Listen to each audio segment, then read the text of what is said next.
할렐루야. 우리 좌우에 계신 분들에게 하나님이 당신을 지극히 사랑하십니다 인사해 주시기 바랍니다. 아멘. 아멘. 네, 하나님이 저와 여러분을 지극히 사랑하고 계심을 믿습니다. 우리 다시 한번 그 하나님은 살아계신 하나님이십니다. 네, 아멘, 아멘. 저와 여러분이 믿는 하나님, 우리가 지금 이 자리에서 예배하는 하나님은 살아계신 하나님이신 줄로 믿습니다. 아멘. 그 살아계신 하나님의 우리를 향한 사랑의 음성을 말씀을 통해 함께 듣는 시간을 갖겠습니다. 오늘 주시는 하나님의 생명의 말씀은 사도행전 14장 말씀입니다. 8절부터 18절까지의 말씀을 함께 보도록 하겠습니다.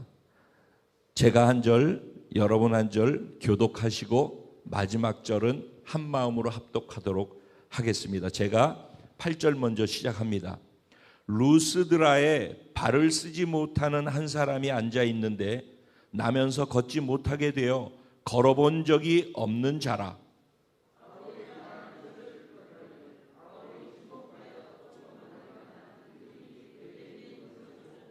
큰 소리로 이르되 내 발로 바로 일어서라 하니 그 사람이 일어나 걷는지라.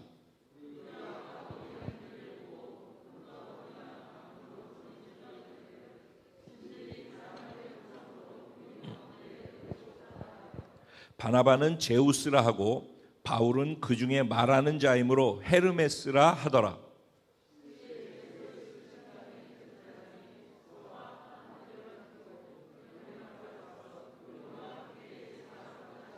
두 사도 바나바와 바울이 듣고 옷을 찢고 무리 가운데 뛰어들어가서 소리 질러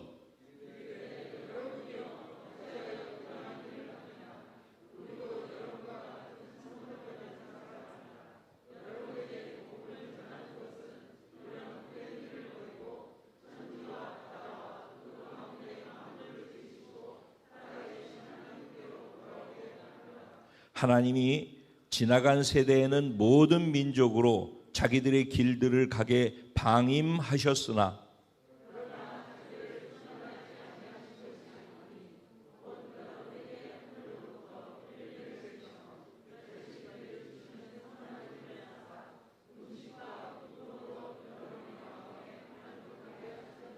다 같이 이렇게 말하여 겨우 무리를 말려 자기들에게 제사를 못하게 하니라. 아멘.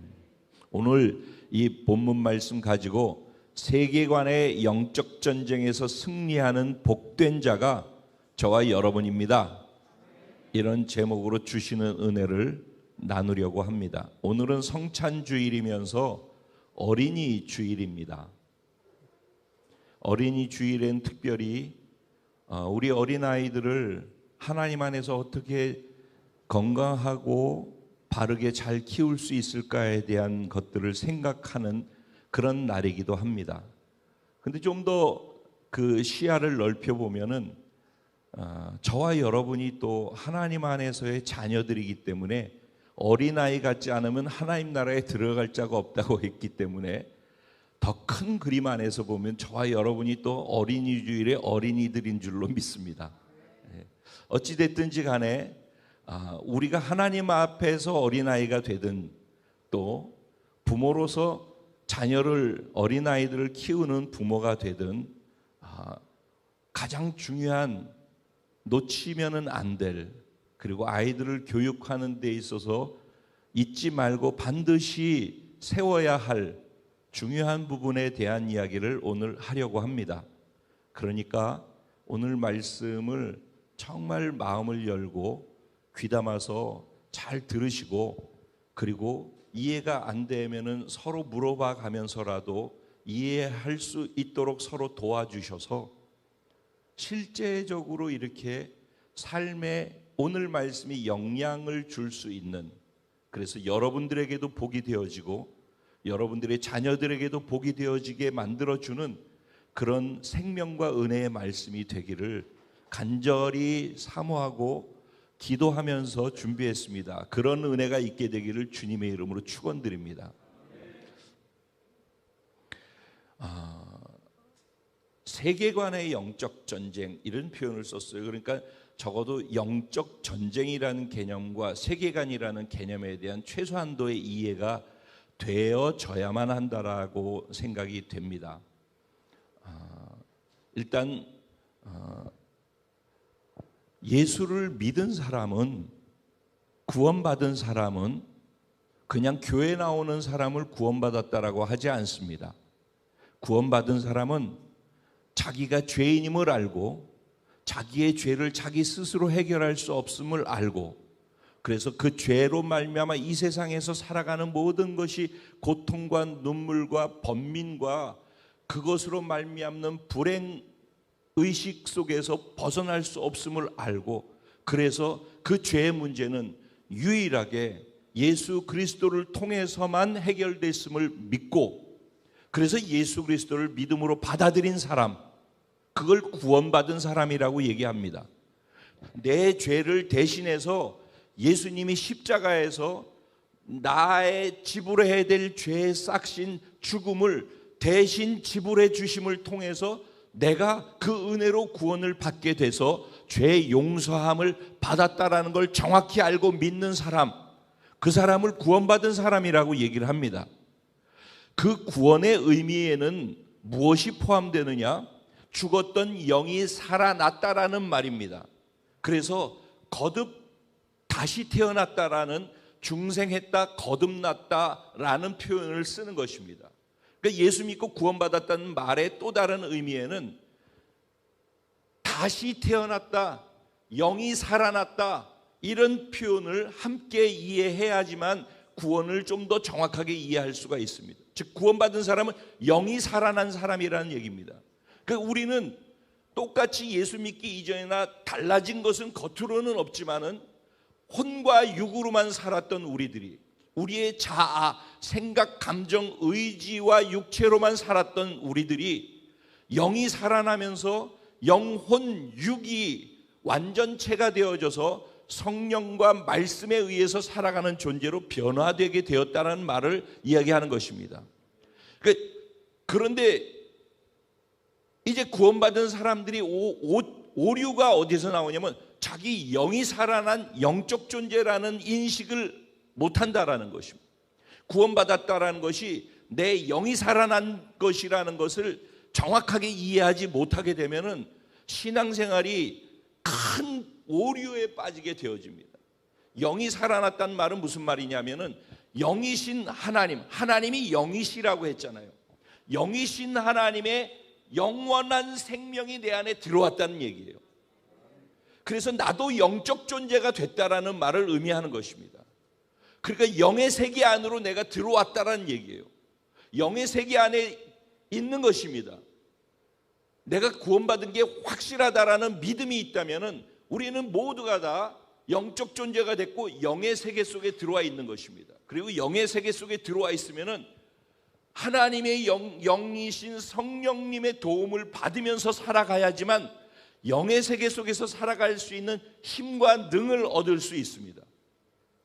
그리고 영의 세계 속에 들어와 있으면은 하나님의 이루신 것들을 방해하려고 하는 또 다른 영적인 세력의 방해가 있음도 알아야 합니다. 그래서 이것을 영적인 싸움이다, 영적인 전쟁이다, 이런 표현을 쓰는 것입니다. 성경에는 수없이 많은 곳에 영적인 세계 속에서 충돌이 있는 것에 대한 이야기를 수없이 기록해 놓고 있습니다. 근데 보이지 않는 곳에서 일어나는데 나타나는 현상은 보이는 우리들이 일어나고 있는 일상적인 삶 속에서 나타나는 것으로 기록되어져 있습니다. 그렇기 때문에 예수를 믿고서도 일상이 나타나는 그 현생 속에서 우리가 보고 듣고 느끼는 것 속에 있어서 이게 영적이라는 개념을 인식을 못하고서 넘어가는 경우가 너무 많이 있습니다. 그러다 보니까 예수 믿고 구원받아 영적 존재가 됐으면 기도함을 통해서 영이신 하나님의 성령의 도움을 받아야지만 영이신 하나님의 말씀을 살 수 있는 힘을 얻는다라는 것을 연결시키지 못하는 것입니다. 그래서 제가 늘 기도해야 된다라고 말씀드린 이유는 아무리 이렇게 설교를 들어도요, 깨달는 것도 쉽지 않거니와 깨달은 것을 내 삶에서 살아내야지만 되거든요. 살아낼 수 있는 힘이 안 생긴다는 겁니다. 기도해야지만, 왜냐하면 이 지금 전해지는 이 말씀이 성경에 써 있는 글자가 아니고 목사가 얘기하는 설교가 아니라 영이신 하나님의 영의 말씀이라는 것입니다. 이건 영적인 것이에요. 그래서 우리가 귀로 듣고 머리로 이해하려고 깨닫는 선에서 머물러 있으면은 지식은 자꾸 쌓여가지만은 이 말씀이 내 삶에 해결할 수 있는 문제의 해결점이 여기 다 있어요. 여기에 답이 다 있어요. 근데 내 삶에 일어나는 불행을 만들어내는 모든 요소들을 이길 수 있는 것들이 여기 답이 있는데, 이 답대로 살아야지만 실제적인 문제를 해결할 수 있는 거거든요. 근데 귀로는 듣고 설교는 듣는데 설교 들은 것이 삶에 그대로 내 살아내지 않으면, 즉 믿음에 걸려서 행동으로 옮겨지지 않으면은 삶에 어떤 변화도 일어나지 않는다라는 걸 알아야 돼요. 그래서 내가 듣는 만큼 기도의 양이 같이 쌓여져 가야 되는 거예요. 그래야지 기도하면서 성령님의 도우심을 구해야지 영이신 하나님의 말씀을 영이신 성령께서 도와주셔서 내가 내 믿음으로 그것을 살아낼 수 있게 됨을 통해서 하나님의 도우심을 이 땅에서 누리면서 살아갈 수가 있게 되는 거예요. 지금 한 얘기가 너무 중요한 얘기를 한 거예요, 여러분. 이 부분을 이해하지 못하고 교회 다니고 설교만 듣는 것 같고서는 무기력한 신앙생활을 하게 돼요. 그러니까 아예 예수 믿어도 소용없네, 하나님 뭐 믿어도 아무 문제도 뭐 어떤 것도 해결되지 않네, 이런 식으로 가게 되는 이유가 결국은 하나님께 문제가 있는 게 아니라 그 말씀을 듣고 내가 기도함을 통해서 하나님의 영의 도움을 받으면서 살아가는 그 원리적인 시스템이 돌아가지 않기 때문에 늘 지식만 쌓이는 것으로 끝나게 된다는 것입니다. 그러니까 오늘 말씀도 우리가 영적 존재라는 것을 안다면은 영적인 도움을 받기 위해서 기도해야지 성령님이 도와주시고, 영적인 도전이나 사단의 도전이나 귀신의 역사라 그 이외에 방해하는 모든 것들을 능히 깨고 이기면서 살아갈 수 있게 되어진다는 것입니다. 그러면은 그런 영적인 세계가 있다라는 것을 이해해야지 영적 전쟁 싸움이 무엇인지 이해하는 것입니다. 그러면 영적 전쟁에서 영적인 싸움은 그러면 보이지 않는 데서 막 일어나는 것처럼 보이지만은 사실은 우리의 삶의 현장 속에 그것이 다 있다는 것입니다. 이제 그것은 어떤 것인지를 설명을 하려고 하는데, 이게 두 번째 얘기인데, 두 번째, 그러면 영적인 것인데 우리가 어떻게 경험하고 우리 삶 속에서는 그게 어떻게 영향을 미치고 있는가 하는 것입니다. 그게 세계관이라고 하는 것입니다. 제가 우리 성도님들께 어떻게 해서든지 예수를 믿고 구원받은 사람들은 영이신 하나님의 말씀이 기준이 되는 사람입니다. 예전에는 세상 말하고 세상에서 교육받은 거하고 이것이 내 삶을 이끌어가는 기준점이 되어졌었어요.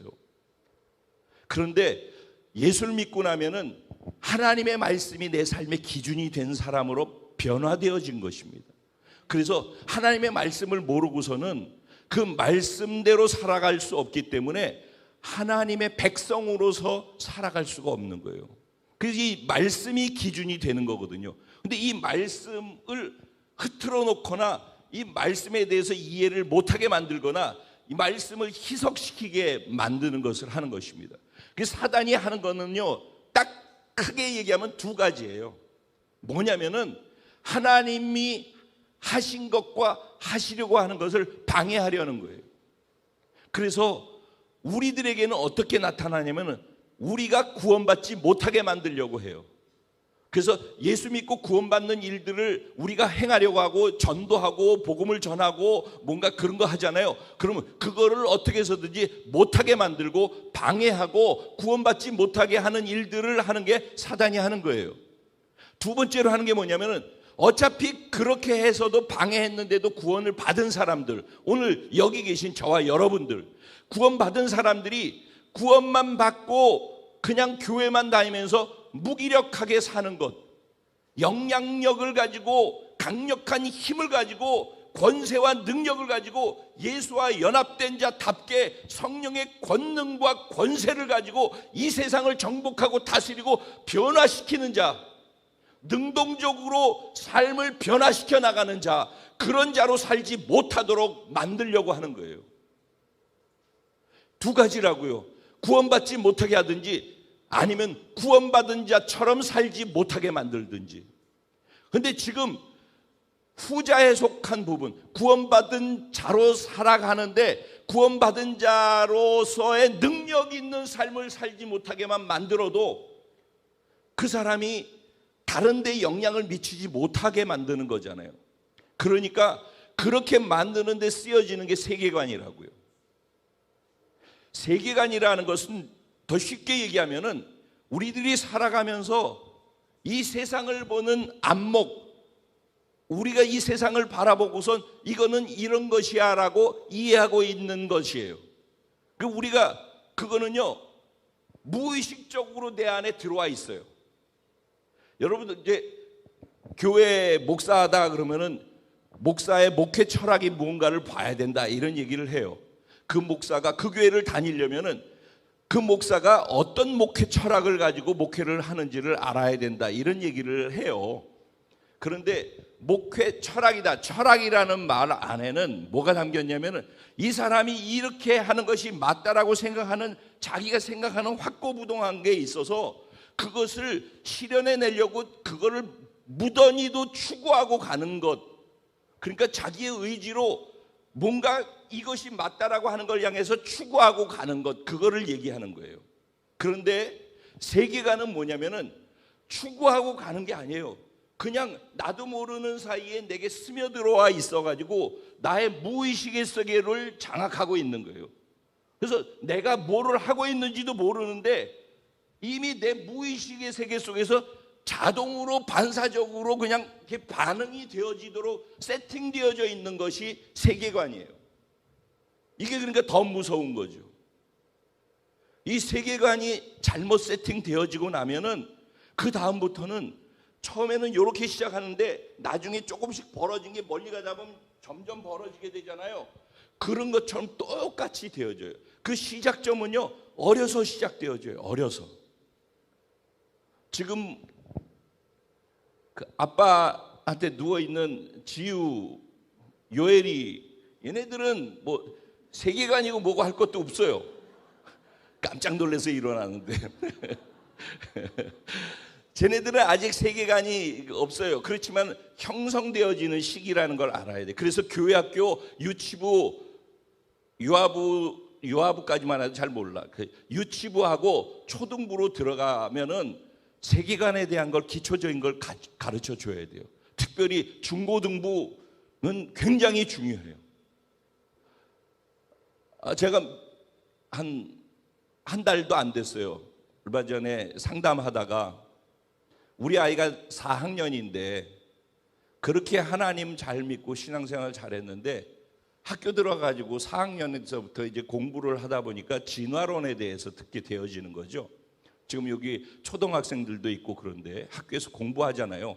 그러면 진화론을 배운단 말이에요. 그리고 과학 시간에라도 이거 제대로 배우면은 학교 교육이 그거니까 그러면은 분명히 나 어렸을 때 학교 다니기 전까지 교회 다닐 때는 이게 하나님이 세상을 창조하시고 그래서 하나님이 계시고 나는 하나님이 만드셨고 이렇게 다 배운단 말이에요. 어렸을 때 쟤네들은 그 모르고 그런 얘기만 듣고 자라요. 그런데 그렇게 듣고 알고 있었는데 학교 갔더니 그게 아니라 이 세상에 있는 것들은 다 진화되어지는 것이고 사람은 있잖아 원숭이가 오래 되다 보니까 변화돼 가지고 이렇게 된 거야.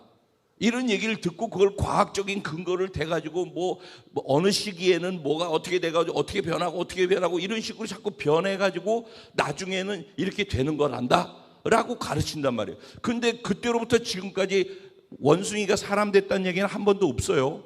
근데 가르치기는 그렇게 가르치는 거죠. 그러면 얘네들은 어쨌든 학교에서 배우는 것을 갖고 자기 지식으로 쌓아가면서 세상을 알아가는 거거든요. 근데 그런 것들이 자기도 모르는 사이에 자리 잡아가는 거예요. 그래서 나중에 커서 나이 들면은 그냥 학교 다니면서 스쳐 지내간 것처럼 교육이 진행되어져서 자기 안에 들어와 있는 지식이지만은 그게 그냥 스쳐 지나간 지식으로 끝나지 않는다라는 거예요. 예를 들면 그냥 진화론이다라고 한번 생각을 해보죠. 뭐 여러 가지 얘기 있지만은 여기서는 뒤에 성찬도 있고 시간도 복잡하고 그러니까 그냥 샘플로 예를 들게요. 그럼 진화론이다 그러면 원숭이가 바뀌어서 세월이 오래 가면은 진화되어져 가는 것 이렇게 단순하게 알고 있잖아요. 근데 그것이 우리에게 실질적으로 삶에는 그럼 어떤 영향을 미치는가? 진화론이라는 것의 시작점은 뭐냐면요, 이 세상에 개체가 많이 있다는 거예요. 개체가 사람이다 그러면 인간이 많다는 거예요. 그런데 인간이 많이 있어가지고서는 이 땅에서 취할 수 있는 것들을 다 못 취한다라는 거예요. 그리고 결국 그렇기 때문에 이 땅에서는 강한 자가 살아남는 거예요. 강한 자가. 그래서 서로 경쟁하게 되어지고 기후가 예를 들어 추워져요. 날이 점점 추워져서 영하 15도, 20도, 30도 막 이렇게 돼서 막 사람들이 추위에 죽어가는 거죠. 그런데 그런 가운데에서 살아남는 사람, 그게 우성인자라는 거예요. 그게 적자 생존이라고 하는 단어가 거기서 나오는 거예요. 그러니까 약육 강식의 세계 속에서 거기에 견디고 버티고 살아남은 것, 강한 자가 살아남는다라는 거예요. 그러니까는 진화론의 밑으로 내려가서 확장되어지다 보면은 거기에는 적자 생존이라는 단어, 생존 경쟁이라는 단어, 약육 강식이라는 단어가 같이 포함되는 거예요. 그러니까 거기서 살아남으려면 어떻게 해야 돼요? 무한 경쟁 시대로 들어가는 거예요.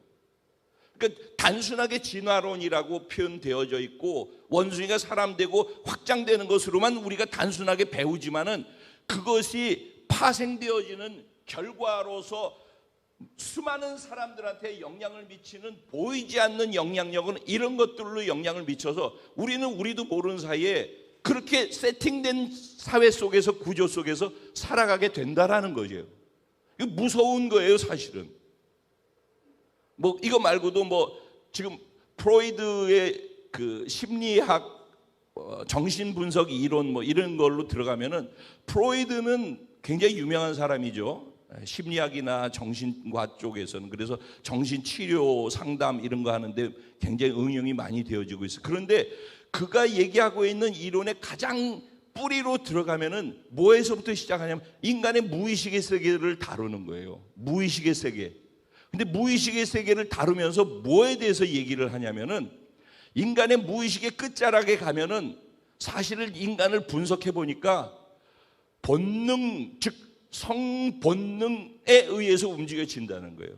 인간의 모든 행동 양식이나 이런 움직이는 것들, 추구하는 것들, 이런 것들을 보면은 성본능에 의해 가지고 움직여진다는 거예요. 그래서 그 부분으로 인하여서 우리도 모르는 사이에 세월이 가서 커가고 다 바뀌고 그런 것 같아도 내면의 깊은 곳에서는 그 성본능에 자라가는 과정이 있다는 거예요. 그래서 뭐 얘기하면 어려운 얘기들, 뭐 구강기가 있고 항문기가 있고 뭐 남성 생식기가 있고 그리고 난 다음에 잠복기가 있고 그리고 난 다음에 성욕기가 있고 뭐 이런 것들을 쭉 얘기를 해서 그게 학문으로 풀어져 있어요. 그게 복잡한 얘기예요. 근데 그 얘기의 핵심은 뭐냐면 무의식의 세계 속에 성본능이 있어서 그것에 의해서 우리가 움직여지는, 이게 결국은 인간은 이렇다라는 거예요.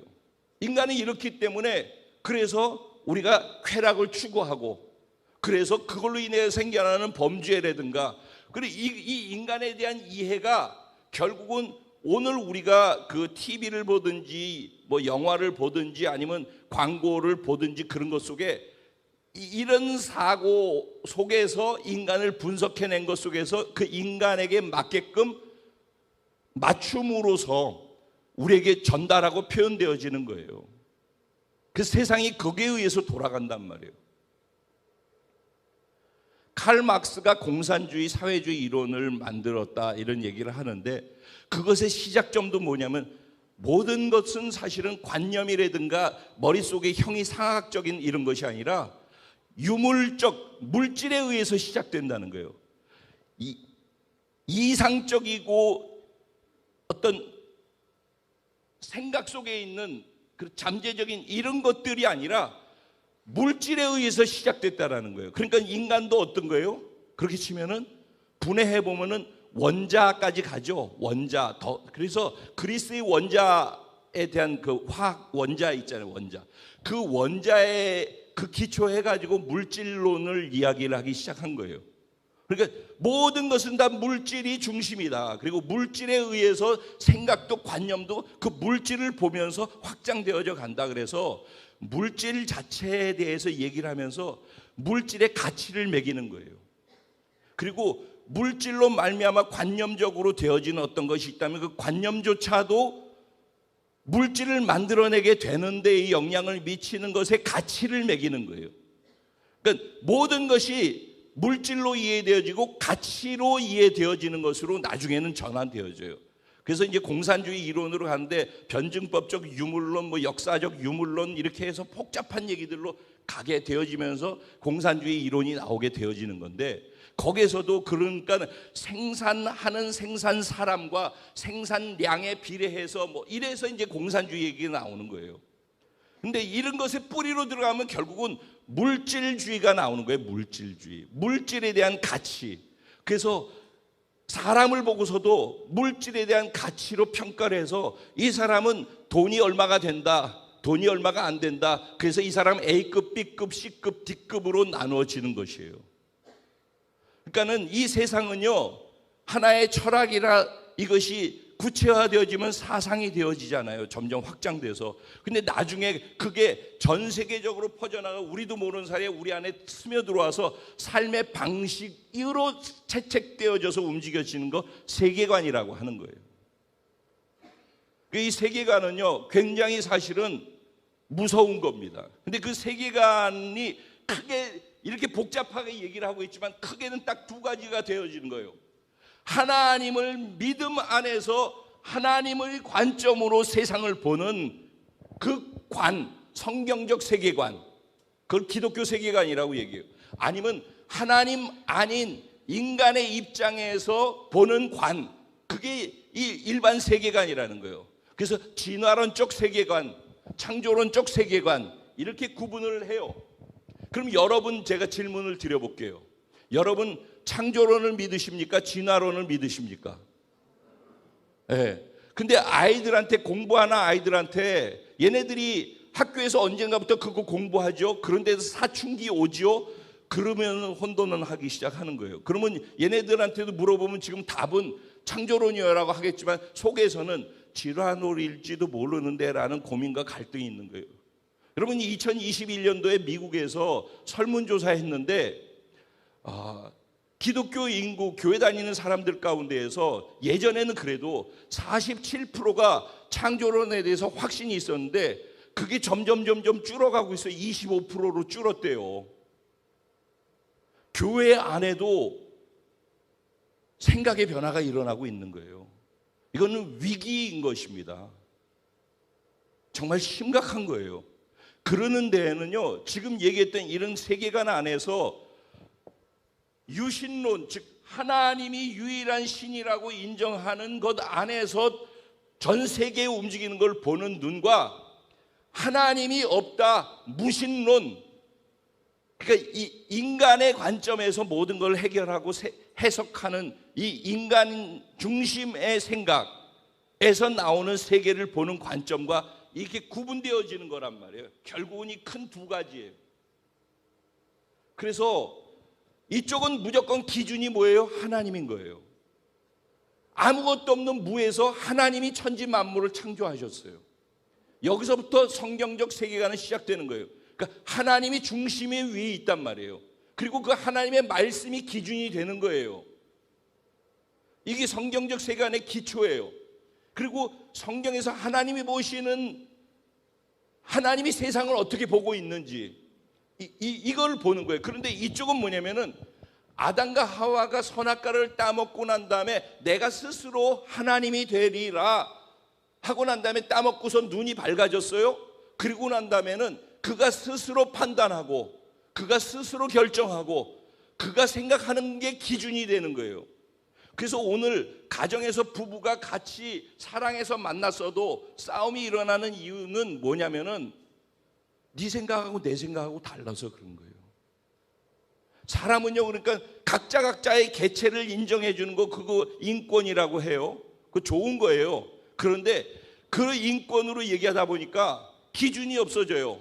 모두가 다 맞는 거예요.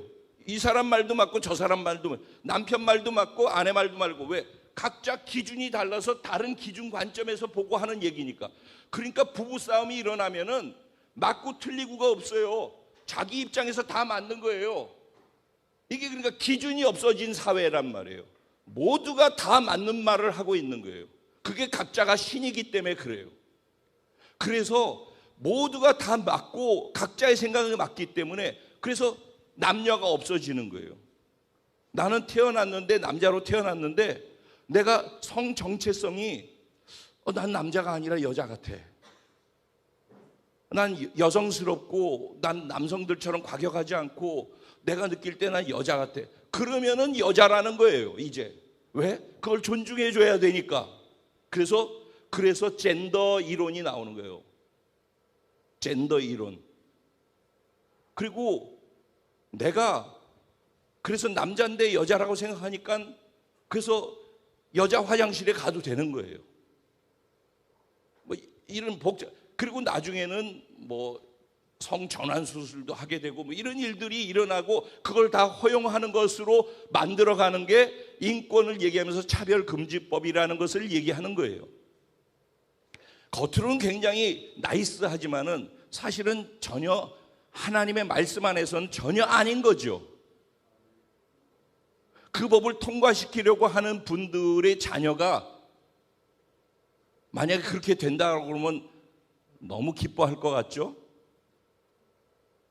근데 그것도 그 근거가 어디? 퀴어 신학이라고 있어요. 신학. 퀴어 신학. 그 퀴어 신학이라고 하는 신학을 바탕으로 해가지고 이런 내용들, 이론들이 만들어지는 거예요. 근데 우리는 세상이 그렇게 가고 있고 법을 만들어도 나하고 별 상관이 없다고 생각하고 알아서 잘 하겠지 생각을 한단 말이에요. 근데 우리도 모르는 사이에 그런 퀴어 신학이라고 하는 것 배후에 있는 세계관이 있단 말이에요. 그게 개인 인간이 자기의 의사를 가지고 결정하고 판단하고 기준을 삼아서 가는 것들이란 말이에요. 이게 선악과를 따먹은 데서부터 오는 그 기준이 되는 거란 말이에요. 근데 이게 문제라는 거에 대해서는 인식을 못한다는 것이 문제인 거예요. 그게 세상적 세계관으로서 수많은 어떤 철학, 사고, 사상들이 나왔고 그게 종교도 인간이 만든 거죠. 오늘 이제 여기까지만 하고 이제 세계관에 대한 것과 영적 전쟁에 대한 개념에 대한 이해가 좀 되셨어요? 네. 그러면 그런 일들이 내 삶 속에서는 어떤 식으로 나타나는지 오늘 본문을 통해서 한번 보도록 할게요. 오늘 본문의 내용은 여러분 몇 주 전에 사울이 스데반을 못 박아 죽이는데 앞장섰던 거 기억하시죠? 그 설교했던 거 기억하시죠? 네. 그렇게 하고 난 다음에 사울이 가슴이 뜨거워가지고 예수 믿는 사람을 잡아서 옥에 가두려고 다메섹으로 가다가 다메섹 길에서 강한 빛 가운데에서 부활하신 예수님을 만나서 그 자리에서 변화가 일어나죠. 그리고 눈이 떠졌어요. 비늘이 벗겨지는 일들에 대한 얘기했어요. 그러죠? 그리고 그가 하나님 앞에서 머물러서 기도하고 3년을 있었어요. 그런데 그렇게 변화되어진 그가 예루살렘으로 가서 사도들과 예루살렘 교회에 자기도 변화됐다라는 걸 인정을 받으려고 갔는데 그 사람들이 거절하고 받아주질 않죠. 왜? 이 사람이 예전에 못되게 했던 그 사람 안에서 변화가 일어났다는 건데 인정하기가 어렵고 또 저러다가 돌변하면 어떡하나라는 두려움이 있었던 것이죠. 그래서 그걸 누가 도와줬어요? 바나바가 도와줬죠. 그래서 그 사람이 공동체 안으로 들어와서 건강하게 잘 서서 갈 수 있도록 도와줬어요. 그러고 난 다음에 언젠가부터 바나바와 바울은 함께 사역하면서 다니게 되어졌어요.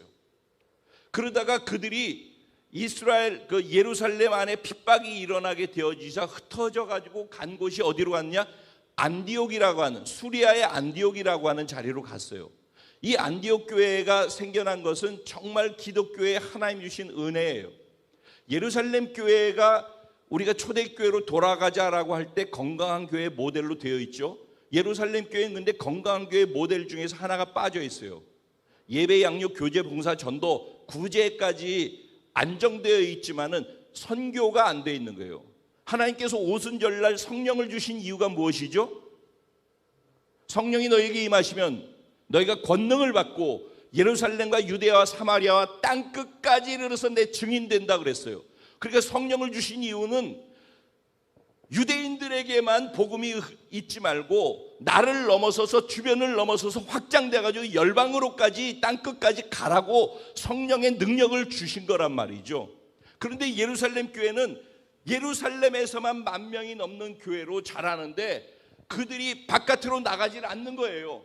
여기가 조사원이라고, 그 안에서 구제도 하고 뭣도 하고 다 하는데 선교하지 않는 거죠. 그러니까 하나님께서 성령을 주신 목적을 이루게 하기 위해서, 교회를 진정 교회되게 하기 위해서 핍박을 줘가지고 흩어서 도망가게 만들어서 도망간 자리에서 복음을 전하게 되어졌어요. 그런데 그 자리에서 안디옥 교회가 생겨나게 되어졌는데, 안디옥 교회에서 사도행전 13장에 얘기해요.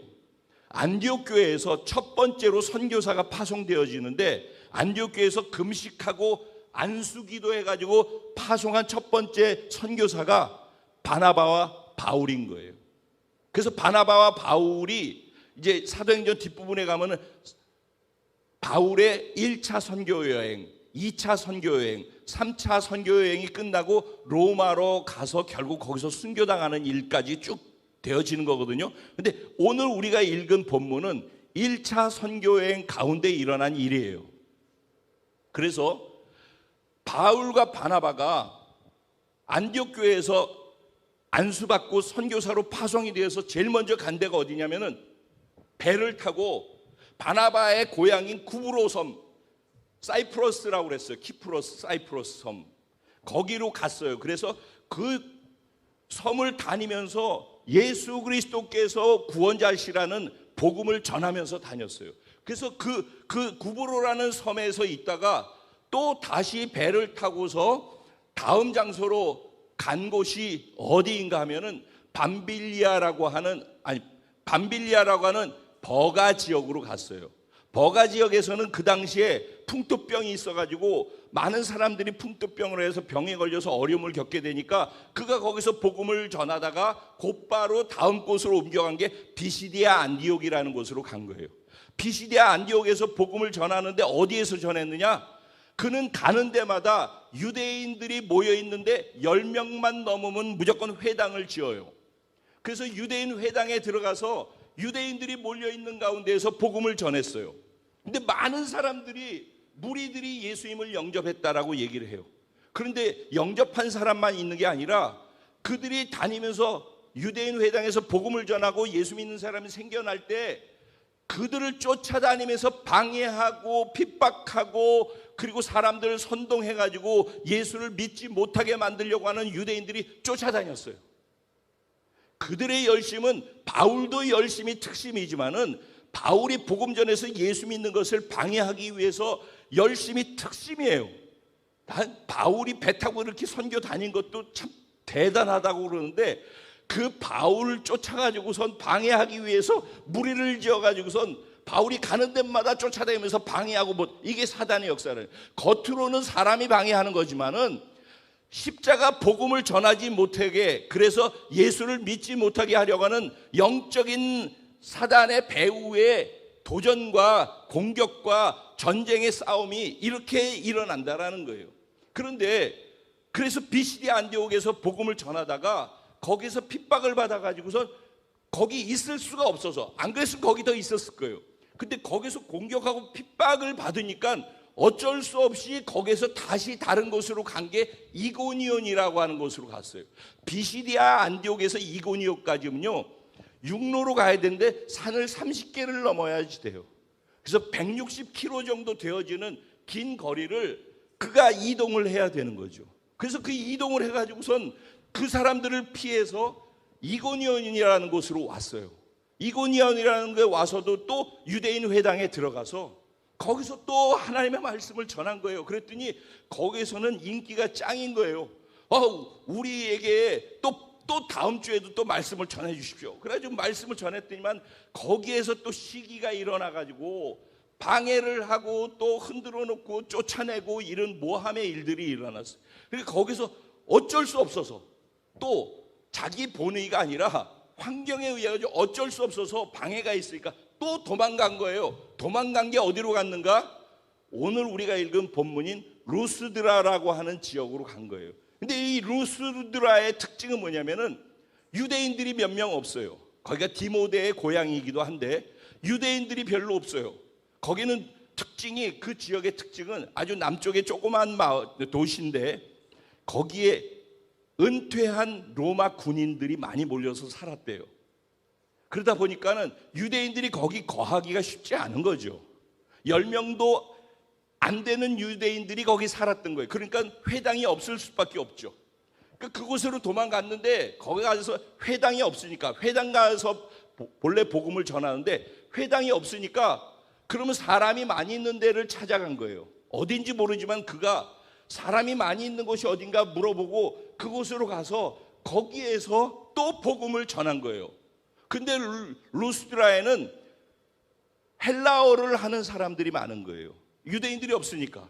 근데 바울은 헬라어를 잘하는 사람이잖아요. 그 당시 코인의 헬라어가 유행이었다고 그랬잖아요.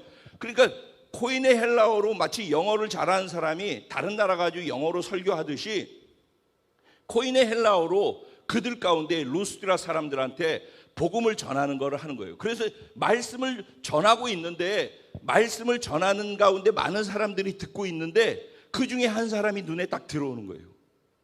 그 사람 보니까 성경 오늘 본문 우리가 읽은 자리가 거기서부터 시작돼요. 그 사람은 어떤 사람이래요? 나면서부터 걷지 못하는 사람, 한 번도 걸어본 적이 없는 사람. 이 사람은 얼마나 삶에 좌절과 절망을 겪으면서 살았겠습니까? 태어나서 남들 다 걷는데 난 걷지 못하는 사람. 근데 어쩌면은 성경은 늘 이런 모습을 얘기할 때 영적인 면에서 걷지 못하는 안진뱅이로 표현을 해요. 영적인 안진뱅이, 영적으로 절망적인 사람을 표현할 때 같이 이런 장애에 대한 표현을 쓰기도 해요. 어쨌든 그런데 그 사람이 바울이 전하는 말씀을 집중해서, 여기서 듣거늘이라고 되어 있는 그 말의 의미는 집중해서 처음부터 끝까지 마치 빨아들이듯이 그 말에 호기심과 마음과 믿음을 담아서 그걸 받아들였다라는 거예요. 그랬더니 뭐라고 되어 있어요? 바울이 주목하여 그 모습을 보았대요. 여러분 여기서 보면 다 보여요. 아무리 사람이 많아도 여기서 말씀을 전할 때 보면은 사람들이 어떤 마음을 갖고 듣는지가 그냥 다 보여요. 여러분들은 아닐 거라고 생각하죠. 여러분이 여기 올라와서 보셔요. 그러면 이분이 마음을 담아서 지금 듣고 있구나. 아니면 이분은 그냥 가만히 몸뚱아리만 있고 생각은 딴 데 있구나. 아니면 저분은 지금 핸드폰을 보고 있구나. 다 보인다니까요. 그냥 다 보이는 거예요. 그런데 바울이 그렇게 말씀을 전하고 있는 가운데에서 뭐가 보여졌냐면은 말씀을 듣는데 빨아들이면서 들으면서 그 말을 믿고 있는 그 모습이 보인 거예요. 그래서 뭐라고 표현했어요? 구원받을 만한 믿음이 있는 것을 보고 그랬어요. 그러니까 무슨 얘기예요? 구원받을 만한 믿음이 있고 구원받지 못할 만한 믿음도 있다라는 얘기예요. 근데 구원받을 만한 믿음이 있는 것을 어떻게 했대요? 보았대요. 여러분 여기 중요한 거 잊지 마세요. 믿음은 있잖아요. 추상명사예요. 즉 기쁨 이런 거하고 똑같은 거라고요. 근데 기쁨이 사실은 기쁨이란 단어는 있지만 기쁨이 보입니까? 보이지 않죠? 믿음도 마찬가지예요. 믿음이 보이지 않는 추상적인 거예요. 그런데 믿음이 보였다라는 거예요. 어떻게 보이나요? 믿음이 있는 사람은 믿음이 보이는 거예요. 기쁨이 있는 사람은 기쁨이 보이는 거예요. 그래서 아무리 추상적인 것이지만은 그 사람이 기쁨이 있으면은 그 사람을 보면서 아, 저게 기쁨이구나, 저 사람이 지금 기뻐하고 있구나가 보이는 거란 말이에요. 그러니까 결국 뭐예요? 믿음은 보이는 거예요. 만약에 우리가 보이지 않는다면 그건 믿음이 아니란 말이에요. 믿음은 보이는 것으로 드러나는 거예요. 보이지 않은 것은 믿음이 아니란 말이에요. 근데 아이러니한 것은, 그럼 보이는 것을 믿느냐?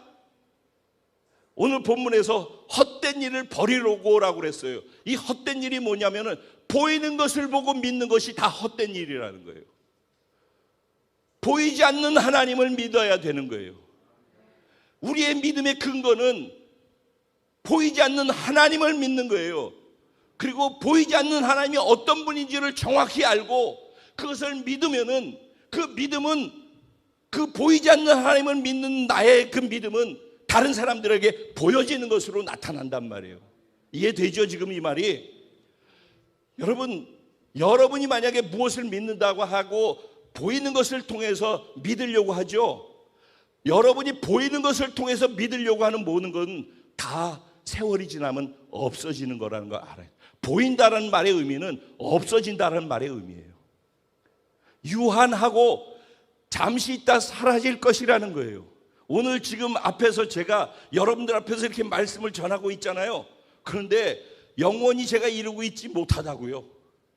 어느 날 보면 제가 보이지 않을 거예요. 그러죠? 여러분들도 마찬가지예요. 왜? 보이는 것을 믿으면 안 돼요.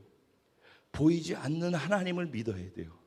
그렇지만 보이지 않는 하나님을 정말 믿으면은 내 삶 속에 내가 그 하나님을 믿고 있다라는 그 믿음이 보여지고 드러나게 돼 있다라는 걸 잊지 마시기 바랍니다.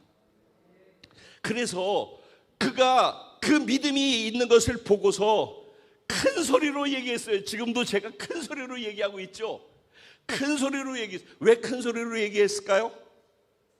그 사람을 치료하는 게 목적이 아니기 때문에 그래요. 거기 있는 모든 사람이 들을 수 있어야 되기 때문에 그래요.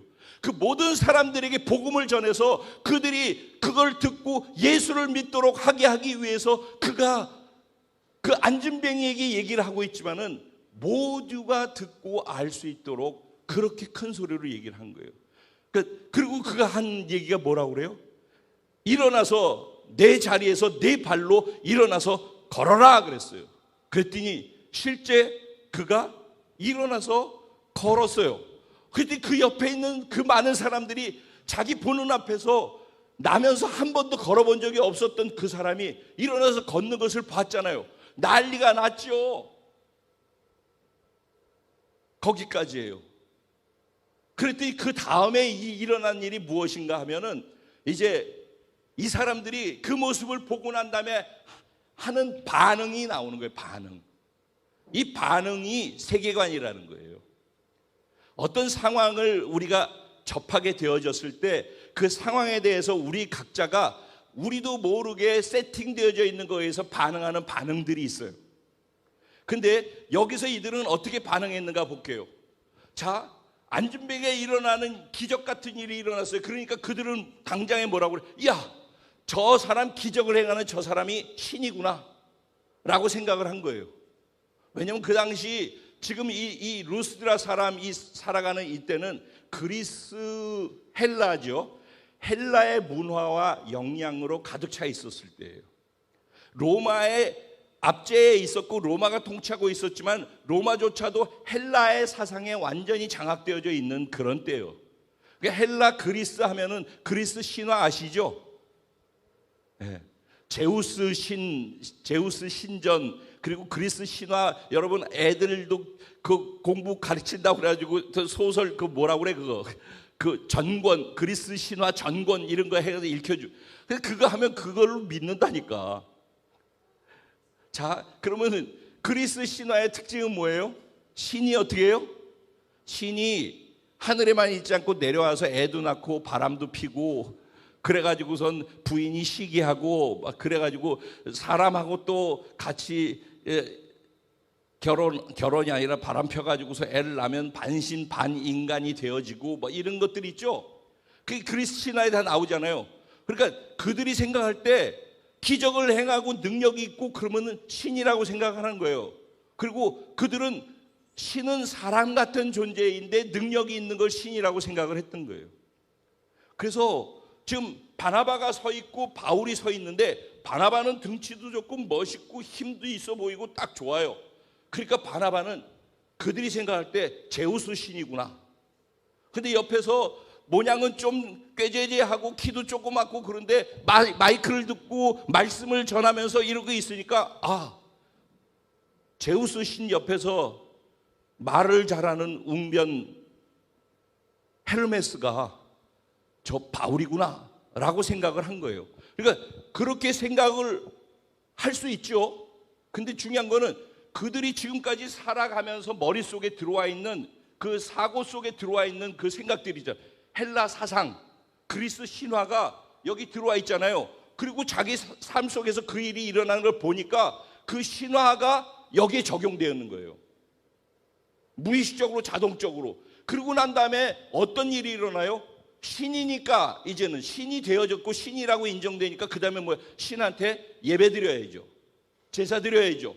그래서 이 얘기가 막 전달되니까 시외, 그러니까 성문 바깥에 제우스 신전이 있었고 거기에서 섬기는 제사장이 있었는데, 그 소식을 듣고 난 다음에 소하고 화환을 끌고서 제우스 신하고 헤르메스 신이 있으니까 거기 가서 예배 드리겠다고, 제사 드리겠다고 그걸 끌고 온 거예요. 그런데 그때 이 사람들이 놀라서 사용했던 방언이 있다고 그랬죠.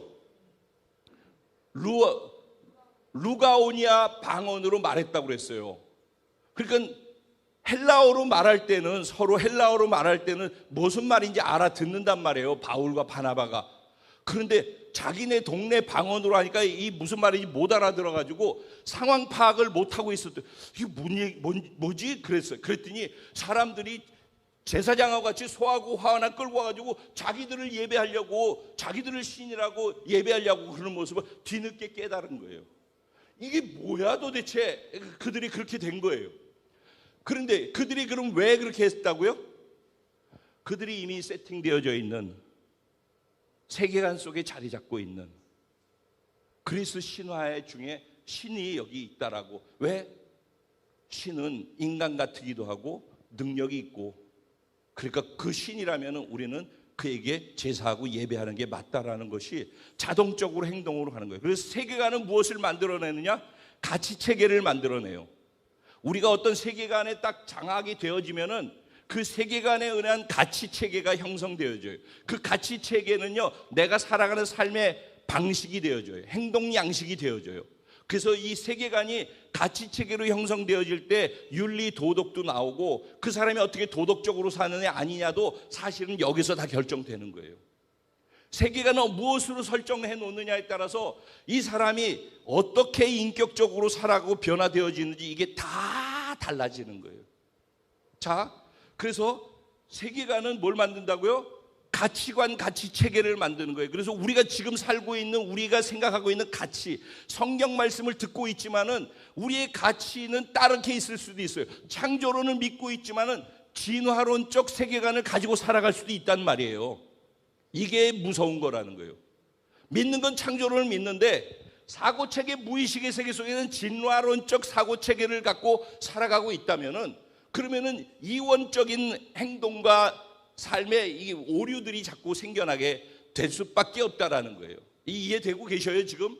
오늘 얘기 굉장히 사실 좀 어려운 얘기인데 이 본문하고 설명하면서 이해를 시켜 드려보려고 그러는 거예요. 그러니까는 이 사람들이 바로 그런 샘플이라는 거예요 지금. 그러고 났는데 여기에서 이제 사도 바울이 그걸 보고 난 다음에 이게 문제가 심각하다는 거 알았어요. 그래가지고 그거 어떻게 이 문제를 해결했어요? 제일 먼저 한 게 뭐예요? 이 상황 파악하고 난 다음에 야 이건 아니지 라고 생각하고 의분을 터뜨리기 시작했어요. 옷을 찢고 사람들한테 뛰쳐나가지고 큰 소리로 외쳤어요. 이건 아니야. 여러분,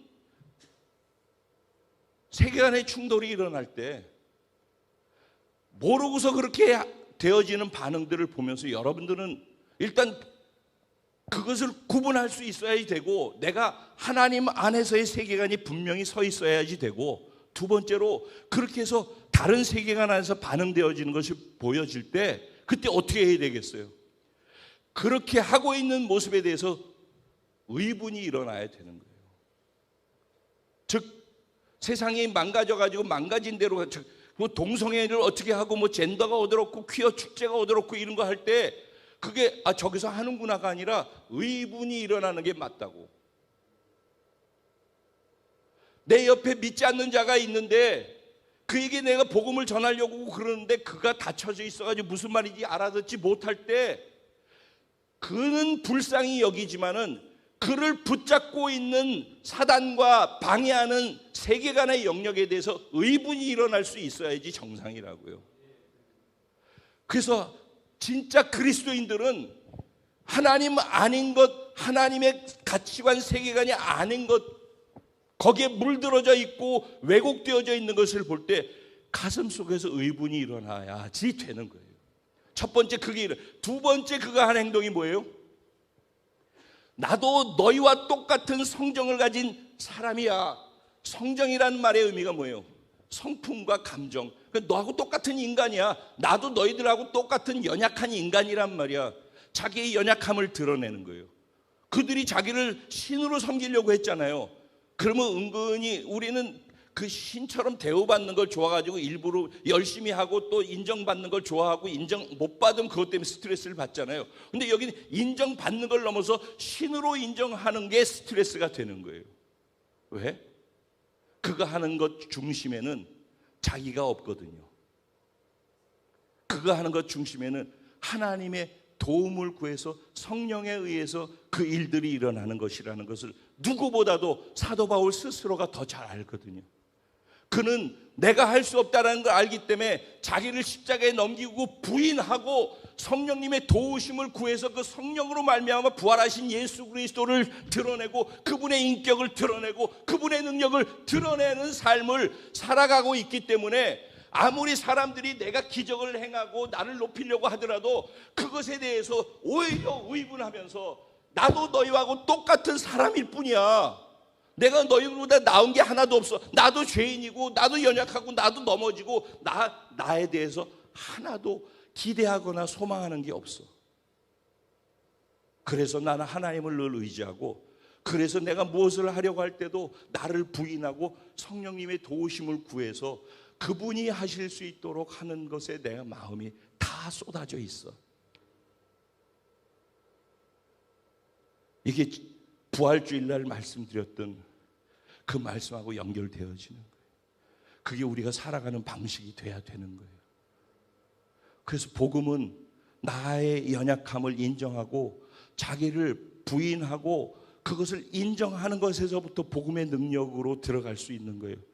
그 자기 연약함이 인정되어지지 아니하는 사람은 늘 자기를 드러내려고 하고 자기가 인정받으려고 하다가 그래서 하나님을 믿고 그리스도인이면서도 전혀 하나님의 은혜를 경험하지 못하고 살아가게 되는 이유가 바로 여기에 있어요. 복음의 능력을 경험하려면은 자기를 부인해야 돼요. 그러려면은 내가 연약한 존재고 죄 많은 존재고 내 안에 할 수 있는 가능성이 없다라는 것에 대해서 철저하게 분명하게 자기 안에 각인이 되어져 있어야지만 그분 앞에 무릎을 꿇을 수 있고 도움을 청할 수 있는 거예요. 그래서 그분이 도우심 안에서 부활하신 예수를 살아내 드릴 수 있는 믿음의 영역이 조금씩 커져가는 거예요. 그리고 자기의 연약함을 고백하고 난 다음에 나도 너희와 똑같은 사람이야 라고 하면서 그 다음에 그가 전한 거 뭐예요? 십자가 복음을 전했다라고 얘기하잖아요. 복음을 전했어요. 복음을. 왜냐하면 그가 기적을 행한 이유가 목적이 어디 있어요? 기적 자체가 목적이 아니잖아요. 기적을 통해서 기적을 행하시는 살아계신 하나님을 소개하고 십자가 복음을 통해 예수 그리스도를 드러내주기 위해서 그래서 그들이 이전에 헛된 것 잘못된 세계관, 다른 신을 섬겼던 것으로부터 하나님이 어떤 분인지 알고 하나님께로 돌아와서 구원받게 만들기 위해서 필요한 기적을 행했던 거란 말이에요. 그러니까 우리의 신앙생활에서도 기적이 필요하죠. 우리가 근데 그 기적을 요구할 때 기적을 요구하는 게 아니라 기적을 경험한 것 다음에 그 기적을 주시는 하나님께 더 가까이 갈 수 있는 수단이 되어야지만 기적이 의미가 있다라는 얘기예요. 그래서 우리의 신앙이 자라려면은 내게 있는 모든 좋은 것들이 하나님을 알아가고 하나님을 믿는 믿음이 더 성숙되어지는 도구로 쓰여질 때에만 그 모든 게 의미가 있어요. 그냥 나 자신을 위해서 쓰여지는 순간 그거는 망하는 길로 가는 거라고 말씀드렸잖아요, 지난주에. 가나안 땅에 못 들어갈까 봐 걱정하는 게 아니라 모세가 가나안 땅에 들어가서 풍요로워질 때, 기름질 때, 그때 하나님을 발로 차고 업신여기고 모른 척하게 되는 것 때문에 걱정하잖아요. 이 땅에 먹고 사는 거 하나님이 책임지신다니까. 하나님 일용할 양식을 그것도 그 대신 구하라고 그랬어요. 책임진다니까 가만히 있어서 되는 게 아니라 구하라고 그랬어요. 너희가 일용할 양식을 주옵시고. 일용할 양식을 구하는 거예요. 하나님을 인정해 드리는 거죠. 내 삶의 하루하루에 당신이 나를 먹이시고 입히시는 분이십니다. 하나님을 인정해 드리는 거죠. 그래서 그날 조금은 살 떨리고 조금 불안하고 조금은 두렵고 모아놓은 것 쌓아놓은 것이 없기 때문에 늘 아슬아슬하지만은 그렇기 때문에 오히려 아슬아슬함 속에서 늘 하나님을 의식하고 하나님께 도움을 요청하고 하나님을 놓을 수 없는 존재. 많이 쌓아놓고 안정된 사람보다 늘 살얼음판에서 불안하지만은 그렇기 때문에 늘 하나님이 필요한 사람. 저는 그런 사람이 되고 싶어요. 여유보다는 늘 하나님이 조금 부족해서 하나님이 필요로 하는 사람. 하나님께 도움을 구하지 않고선 살아갈 수 없는 사람. 그래서 매 순간순간 걸음걸음마다 하나님의 도우심이 내 삶에 함께 하심을 경험하며 가는 사람.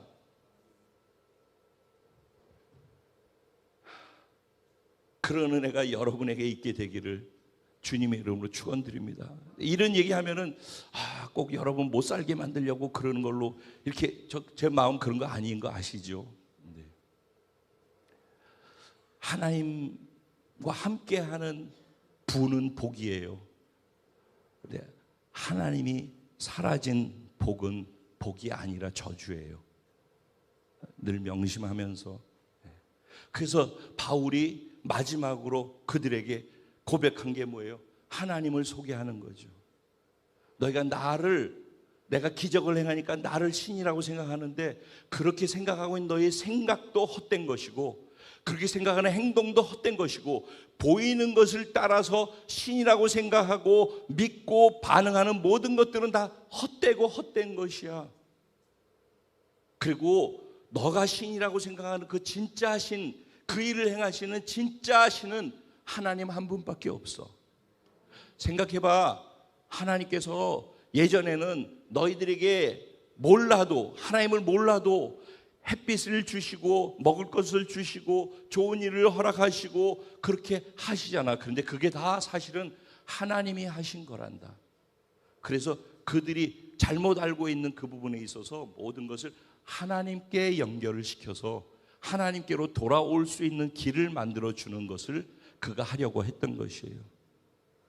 그러니까 이고니온 사람들, 유대인들에게는 유대인에게 맞는 복음을 전하고 루스드라 사람 이방인들에게는 이방인들에게 맞는 복음을 바울이 전한 거예요.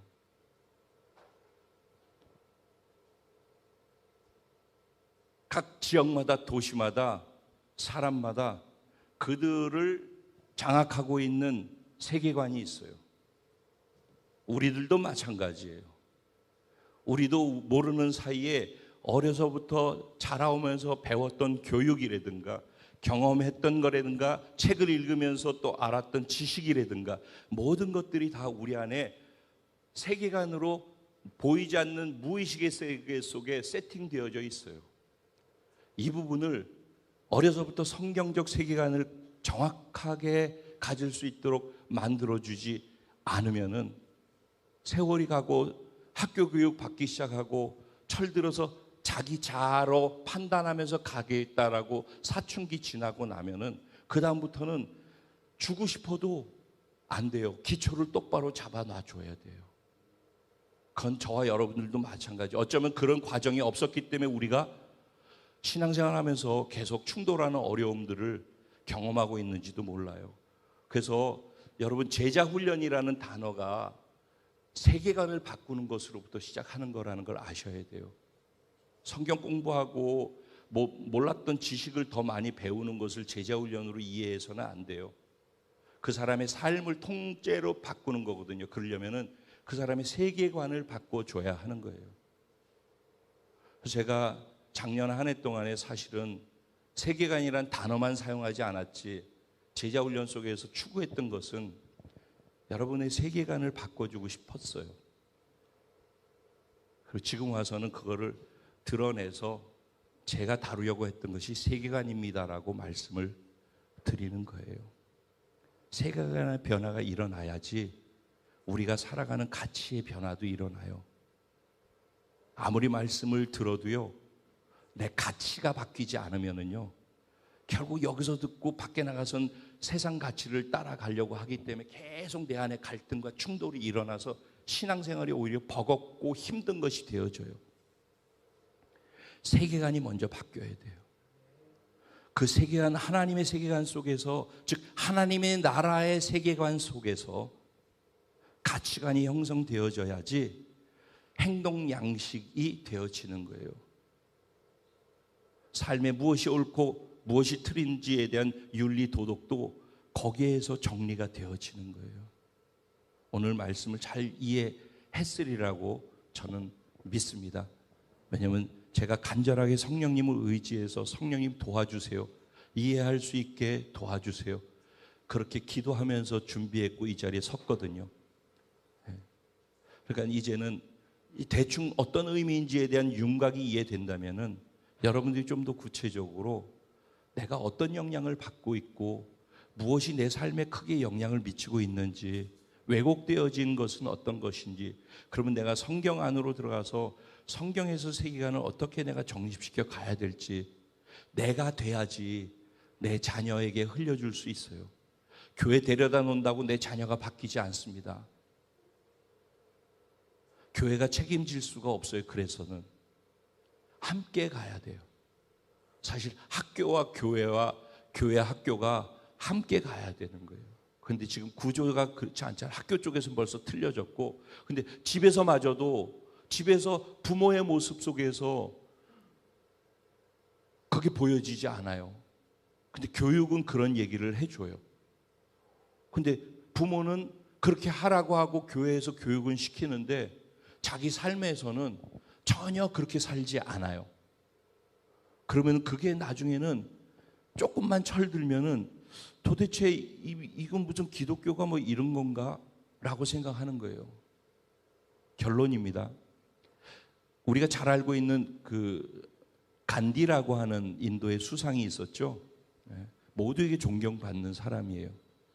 간디는요, 예수님을 너무 좋아하고 예수를 믿는다고 그랬어요. 그런데 난 교회 안 나간다고 그랬어요. 그리고 예수 믿기가 싫다고 그랬어요. 왜 이중적 표현을 썼을까요? 예수님은 너무 좋은데 예수 믿는 사람들이 너무 아닌 거예요. 이런 얘기들이, 이런 문제들이 지금 오늘날 기독교가 다 무너지고 세상에서 개독교라고 해서 지적을 받고 있는 이런 모든 일들이 다 왜 일어나는가? 바로 세계관이 무너졌기 때문에 그래요. 성경적 세계관이 무너져 있다고요.